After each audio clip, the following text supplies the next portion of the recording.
네, 오늘 사도행전 80번째 시간입니다. 역사는 어떻게 흘러가는가라고 하는 제목으로 사도행전 27장 19절부터 26절의 말씀을 가지고 함께 묵상하도록 하겠습니다. 우리는 역사를 이야기 정도로 생각하는데 역사를 전공하는 사람은 과학이라고 얘기합니다. 과학이라고 하는 것은 조건이 있습니다. 조건이 뭐냐 하면 인과관계가 맞아떨어져야 되는 거예요. 그러니까 원인이 있었으니까 결과가 있는 것으로 그렇게 설명이 불가능하면 과학이 아닌 것입니다. 그 역사를 과학으로 본다라고 하면 반드시 이 사건은 이러이러한 백그라운드가 있었기 때문에 원인들이 있었기 때문에 나타났다라고 하는 설명이 되어져야 한다라고 하는 거예요. 그런데 사람들이 이 기독교 역사를 혹은 하나님의 주권을 믿지 못하는 그런 것은 자기의 생각에 그 인과관계가 제대로 형성이 안 되고 있거든요. 근데 그게 사람들의 또 오만인데 하나님 입장에서 생각을 해보면 세상을 다 만들고 다 창조했는데 사람이 만든 그 인과관계라고 하는 틀에 하나님이 들어가시겠습니까? 들어갈 수가 없죠. 그렇게 해야 될 하나님으로서도 그럴 일이 없는 거예요. 그러니까 이 작은 머리를 가지고 이 땅을 판단하는 사람은 늘 무신론자들이 더 많아지게 되는 거죠. 그러나 우리는 분명히 하나님을 믿고 이 땅을 살아가기 때문에 우리는 압니다. 하나님이 이 땅의 일들 가운데 하나님이 관여하고 계시다라고 하는 걸 우리는 믿습니다. 아멘. 오늘은 우리 사도행전을 마치면서 이제 금요일이면 다 마치려고 하는데요. 이 지금 바울이 탄 배의 운명에 이 운명을 도대체 누가 쥐고 있는가에 대한 것을 살펴보려고 하는 거예요. 그래서 오늘 이 땅을 살아가면서 마치 이 땅이 가장 파워풀하고 이 땅의 모든 것에 그 정책이라든가 나라의 정책, 그 다음에 이 땅에서 진행되어지는 모든 것이 정말 이들 마음대로 되어지는 것 같지만 역사는 그렇지 않다라고 하는 것을 저는 오늘 본문을 통해서 이야기하고 싶은 것입니다. 9절은 이렇게 시작합니다. 여러 날이 걸려 금식하는 절기가 이미 지났으므로 항해하기가 위태한지라 바울이 그들을 권하여 말하되 여러분이여 내가 보니 이번 항해가 하물과 배만 아니라 우리 생명에도 타격과 많은 손해를 끼치리라 하되 백부장이 선장과 선주의 말을 바울의 말보다 더 믿더라. 지금 이들의 그 행선지는 결국은 로마로 향해 가야 하는 것입니다. 그런데 지금 그 시즌이 어느 때냐 하면 금식하는 절기가 이미 지났다라고 하는 거예요. 금식은 욤키퍼라고 얘기하죠. 대속죄일이에요. 대속죄일. 그때가 지났다. 그러면은 일반적으로 그 9월 이후라는 그러한 시간인 것입니다. 그러면 이 지중해는요, 당시에 9월 중순부터 3월까지는 폭풍이 많이 일어나는 그러한 시즌이라는 것입니다. 특별히 지금이야 배가 동력선으로 그렇게 가지만 옛날에는 바람만 의지해서 다닐 때는 11월부터 1월까지는 3개월 동안은 지중해 항해가 전면 금지되는 그러한 시기라고 하는 것입니다. 이 바울은 어떻게 이런 것들을 잘 알 수 있을까요? 고린도후서 11장 25절에 보면 바울이 지중해 이 근처를 여러 번 항해했어요. 3번이나 파선을 당해서 망망한 바다를 밤낮 이 꼬박 하루 이상 떠다닌 적도 있었습니다.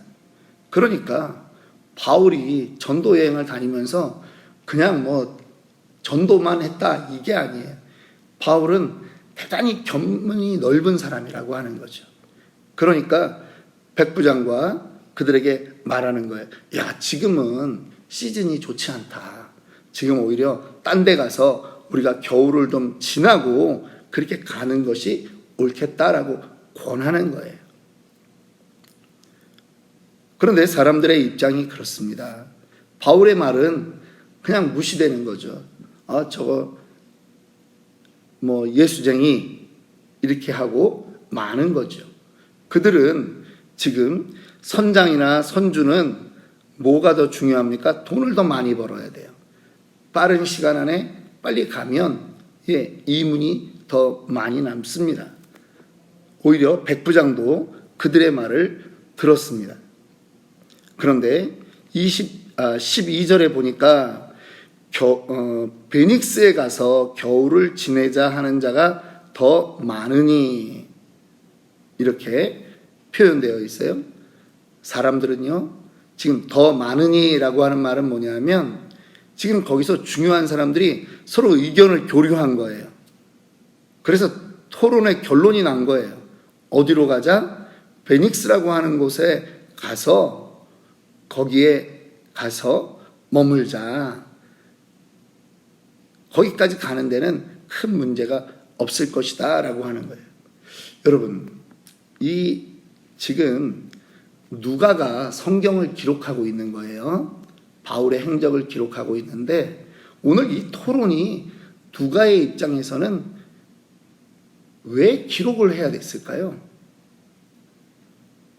그런 토론했던 사람들이 더 많았다. 토론하고 그쪽 베닉스로 가자고 하는 사람들이 더 많았다. 이거를 왜 굳이 다 기록을 했냐는 것입니다. 누가는 상황만 전하려고 하는 것이 아니에요. 기록에 의도가 있는 것입니다. 다수결이 다 옳은 것이 아니다라고 하는 거예요. 우리는 민주주의 사회에서 살아갑니다. 그러다 보니 우리에게도 다수결이 결정하면 그건 옳은 것이야 라는 암암리에 이런 생각이 우리 안에 들어와 있어요. 때로는 교회의 일을 결정하는 것도 다수결이면 다 옳은 것이라고 생각한다라고 하는 것입니다. 그러나 진리는 다수에 의해서 결정되는 것이 아닙니다. 우리의 신앙 핵심은 다수결이라고 하는 것으로 결정되는 것이 아니라는 말이에요. 지금 이 배는 13절로 들어가면 처음에는 순풍에 돛단 듯이 그렇게 가다가 14절 얼마 안 돼요. 섬 가운데로부터 유라굴로라는 광풍이 크게 일어나며 이제 아주 큰 어려움을 겪게 되는 것입니다. 지금 바울의 말을 듣고 거기에 멈춰 있었으면 배도 안전할 것이고 모든 것이 문제가 없었을 것입니다. 그런데 지금 그들은 다수결이라고 하는 것, 다수의 생각이 옳은 것처럼 그렇게 판단했기 때문에 지금 위험을 겪게 된 것입니다. 믿음 생활을 하는 우리의 그러한 자세를 살펴보아야 됩니다. 무엇을 결정할 때 다수결이 다 옳다? 아닙니다. 조선시대 때, 일제시대죠. 신사참배가 결정된 것도 다수결로 결정된 것입니다. 세상의 많은 일들은 다수결로 결정됩니다. 그런데 그것이 다 하나님께 올바른 그러한 선택이 되느냐, 결정이 되느냐, 그것 아니라는 것입니다. 복음에 있어서 어떤 것은 의논해야 되는 게 있습니다. 그런데 의논하지 말고 명령에 순종해야 되는 것이 있습니다. 복음 전파하자, 전도하자, 의논할 필요가 없는 거예요. 이거는 성경에 하나님이 하신 명령이기 때문에 의논이 아니라 순종이에요. 방법에 대해서는 우리가 조금 의논할 수 있어요. 그런데 이 명령을 따를 것이냐 말 것이냐, 우리 교회 형편에 이렇게 할 것이냐 말 것이냐, 그거는 의논의 가치가 없다라고 하는 거예요. 오늘 지금 이들은 다수결이 옳은 줄 알고 시작했다가 결국은 풍랑에 휩쓸리게 되는 것입니다. 결국 19절에 가보니까 사흘째 되는 날에는 배의 기구를 그들의 손으로 내버리니라. 완전히 지금 이제 그 안에 있는 물건들도 다 버리게 되었습니다. 여러 날 동안 해도 별도 보이지 아니하고 큰 풍랑이 그대로 있음에 구원의 여망마저 없어졌더라. 완전히 죽게 됐다라고 하는 것입니다. 여망이라고 하는 말이 뭐예요? 여망, 남을 여자, 바랄 망자, 남은 희망. 정말 손톱만큼도 남은 희망이 없다는 거예요. 다 죽게 됐다는 거죠. 절망적인 상황이라는 것입니다. 사람들은 오랫동안 먹지 못했습니다. 그런데 그때 바울이 말하는 것입니다. 21절 말씀. 여러 사람이 오래 먹지 못하였음에 바울이 가운데 서서 말하되 여러분이여 내 말을 듣고 글에 대해서 떠나지 아니하여 이 타격과 손상을 면하였더라면 좋을 뻔하였느니라. 여러분, 이거는 지금 이제 우리가 바울이 자기 자랑하거나 바울이 야 거봐 내 말 들었으면 좋았을 뻔했는데 쌤통이다 이런 말이 아니에요. 이거는 이 유대인들의 수사법입니다. 말하는 그 강조법, 뒤에 하는 말을 강조하기 위해서 하는 그러한 말입니다. 바울이 이야기합니다. 22절 내가 너희를 권하노니 이제는 안심하라. 너희 중 아무도 생명에는 아무런 손상이 없겠고 오직 배뿐이리라. 내가 속한 바 곧 내가 섬기는 하나님의 사자가 어젯밤에 내 곁에 서서 말하되 바울아 두려워하지 말라. 네가 가이사 앞에 서야 하겠고 또 하나님께서는 너와 함께 항해하는 자를 다 내게 주셨다 하였으니 그러므로 여러분이 안심하라. 나는 내게 말씀하신 그대로 되리라고 하나님을 믿노라. 지금 바울에게는 이 풍랑 중에도 하나님의 사자의 권면이 있었습니다. 다 두려워하는 그 시간에 하나님의 사자로 인해서 바울은 평안할 수 있는 것입니다. 안심하라 라고 하는 말은 헬라어로 기뻐하라 라고 하는 뜻입니다. 절망 속에서 신자의 삶을 말하는 것입니다. 우리는 무엇을 해야 됩니까? 환난, 핍박 몰려왔을 때 안심하라, 다른 말로 기뻐하라. 그거를 또 바꾸면 에베소서에서는 찬양하라, 찬송할지어라 이렇게 말하는 것입니다. 신자의 삶의 태도입니다. 풍랑이 몰려왔고 풍랑 속에 들어가 있을지라도 신자는 안심하는 거예요. 왜? 우리의 인생 하나님이 붙들고 가시기 때문입니다. 역사를 얘기했어요. 우리가 안심할 수 있는 이유는 인과관계가 형성되어 있기 때문이 아니에요. 인과관계의 그 매듭을 우리는 모르지만 하나님이 우리에게 계시기 때문에 안심할 수 있는 거예요. 기뻐할 수 있는 거예요. 바울은 죽음의 공포에 떨고 있는 사람들 앞에 이렇게 말합니다. 25절 다시 읽습니다. 그러므로 여러분이여 안심하라. 나는 내게 말씀하신 그대로 되리라고 하나님을 믿노라. 절망 속에서도 우리는 하나님을 믿는 믿음으로 가는 거예요. 상황에 우리의 눈을 두는 것이 아니에요. 우리는 말씀을 붙들고 가는 사람이라고 하는 것입니다. 절망이 느껴지면 느껴질수록 말씀을 붙들어야 해요. 절망이 느껴지면 느껴질수록 하나님 명령에 순종해야 되는 거예요. 이번에 코로나가 다 지나가고 나서 그 한국 교계에서 주목하고 있는 한국에 있는 교회들 소개하는 그러한 내용들이 나옵니다. 공통점이 있어요. 방역 조치 때문에 안 모였던 교회 중에 성장한 교회는 아무 교회도 없더라고요.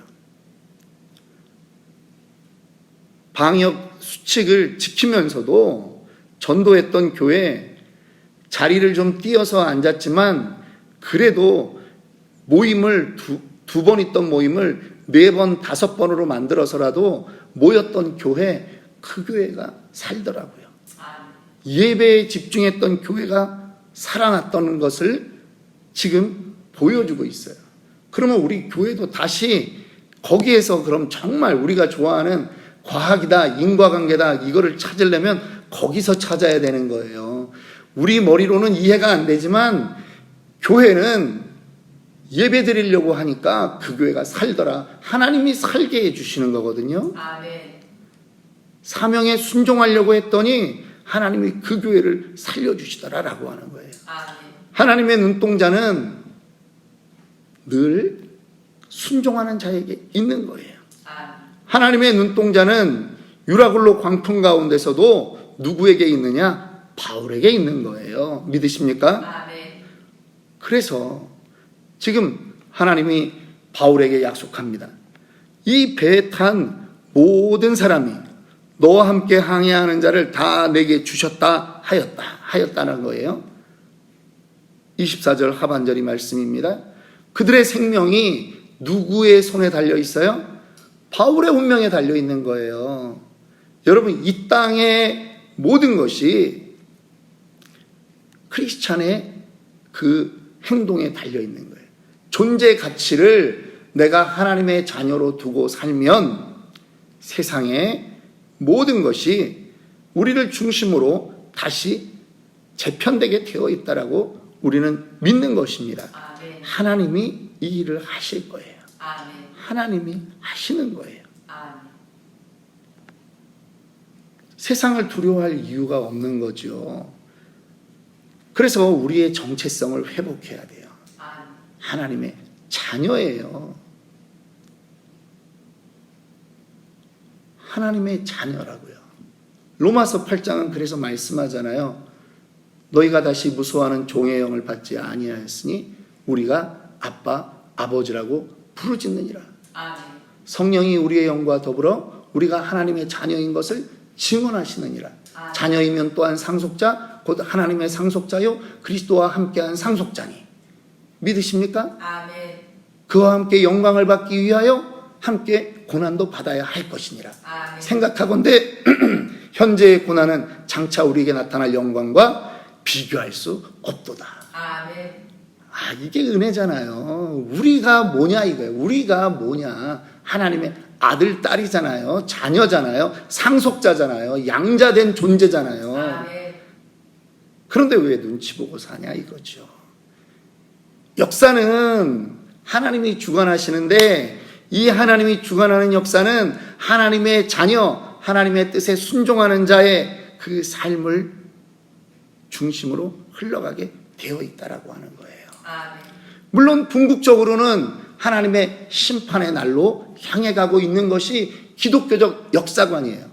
그러니까 우리 신자도 이 땅에서 우리가 편안히 잘 먹고 잘 살자 이거에 우리의 목표를 두면 안 된다는 거예요. 분명히 요한계시록으로 하나님이 말씀하셨거든요. 우리에게 심판이 반드시 온다라고 하는 것. 그러면 우리가 이 땅을 살아가는데 우리가 이 땅에서 평안과 안락을 위한 목적이 우리 신자의 목적이 아니라 우리는 하나님의 그 심판의 과정 가운데 우리가 있는데 사실은 그 심판이 우리의 자녀인 우리에게는 두려운 것이 아니라 마라나타 주 예수여 어서 오시옵소서. 우리는 그 심판날이 빨리 오는 게 좋은 거죠. 그러니까 그 일이 빨리 오도록 순종하고 우리는 사명자로 살아야 된다라고 하는 거죠. 아멘. 마지막 말씀 전하고 마칩니다. 여러분, 바울이 이 얘기를 했습니다. 그런데 27절 우리가 읽지 않았지만요. 이건 보니까 뭐냐면 14일째 되는 날 밤에 아니 하나님이 응답을 주셨는데 지금 바울이 일어나서 말했어요. 너희들 아무도 안 다쳐. 괜찮아. 그러면 이 얘기가 끝나고 나면 적어도 하룻밤 지나고 나면 잔잔해져야 바울의 이 말도 바울이 정말 하나님한테 이 메시지를 들었구나 이렇게 될 거 아니에요. 사람이 생각할 때는. 근데 파도가 바로 멈춘 것이 아니라는 거예요. 희망의 메시지는 사흘째에 희망의 메시지가 왔는데 바람이 그친 거는 10나흘째 지나서 비로소 그친 거예요. 10하루가 더 간 거예요. 그러면 바울에게 온 메시지는 잘못된 거 아니냐? 아니에요. 신자의 삶에 우리에게 하나님의 어떤 약속이 있다고 해서 고난이 없는 것이 아니다라고 하는 거예요. 우리는 약속을 보고 인내를 배워가는 사람이에요. 인내가 없이는 약속의 말씀을 받을 수가 없는 거예요. 그러니까 신자의 삶에 하나님이 원하는 건 인내라고 하는 열매를 원하는 거예요. 지금 여러분들 상황 가운데 있는 그러한 일들, 원치 않는 일들 인내하고 계십니까? 아니면 피하고 계십니까? 히브리서 10장 36절 37절에 이렇게 말씀합니다. 너희에게 인내가 필요함은 너희가 하나님의 뜻을 행한 후에 약속하신 것을 받기 위함이라. 잠시 잠깐 후면 오시리니 지체하지 아니하시리라. 하나님의 계획에서는 지체함이 없어요. 그런데 그 인터벌이 있는 거예요. 거기서 하나님이 우리에게 요구하는 것은 무엇이냐? 인내를 요구한다라고 하네요. 인내가 필요해요. 하나님의 뜻을 행한 후에 약속하신 것을 받기 위해서. 그래서 현재 우리에게 있는 고난은 장차 우리에게 나타날 영광과 옛날 버전 성경으로 하면 좋기. 이 단어가 너무 마음에 들어요. 좋기 비교할 수 없도다. 예. 영광을 보는 사람은 인내할 수 있는 것입니다. 지금 여러분의 상황에서 절망을 봅니까? 아닙니다. 하나님이 그 자녀의 인생 붙들고 가십니다. 오늘도 그렇게 믿고 승리하는 저와 여러분들 되기를 주님의 이름으로 축원합니다.